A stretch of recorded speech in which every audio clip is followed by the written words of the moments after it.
Hi friends, అందరికీ నమస్కారం. Welcome to my channel. Friends, TDP మంత్రికి విషాదం, గుండెపోటుతో కన్నుమూత. దీనికి సంబంధించిన కంప్లీట్ డీటెయిల్స్ అయితే వీడియోలో చెప్పడం జరిగింది. వీడియోని ఎక్కడ స్కిప్ చేయకుండా కంప్లీట్గా చూడండి. అప్పుడే మీకు కంప్లీట్ ఇన్ఫర్మేషన్ అనేది తెలుస్తుంది. వీడియోని చూస్తున్నారు కానీ మన ఛానల్ సబ్స్క్రైబ్ చేసుకోవడం మాత్రం మర్చిపోతున్నారు ఫ్రెండ్స్. దయచేసి సబ్స్క్రైబ్ చేసుకోండి. అదేవిధంగా లైక్ చేయడం మాత్రం మర్చిపోకండి. ఇంకా వివరాల్లోకి వెళ్ళిపోదాం. ఆంధ్రప్రదేశ్ ఎక్సైజ్ శాఖ మంత్రి కొల్లు రవీంద్ర ఇంట విషాదం. రవీంద్ర సోదరుడు కొల్లు వెంకటరమణ కన్నుమూశారు. బుధవారం రాత్రి ఆయనకు గుండెపోటు రావడంతో హుటాహుటిన మచిలీపట్నంలోని ఆంధ్ర ఆసుపత్రికి తరలించారు.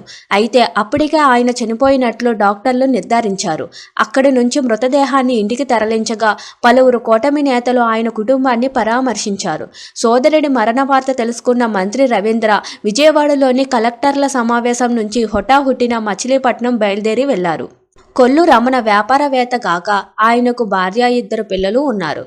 మంత్రి కొల్లు రవీంద్ర సోదరుడు వెంకటరమణ హఠాత్ మరణంపై ముఖ్యమంత్రి చంద్రబాబు నాయుడు దిగ్భ్రాంతి వ్యక్తం చేశారు. వెంకటరమణ మృతికి సంతాపం తెలియజేశారు.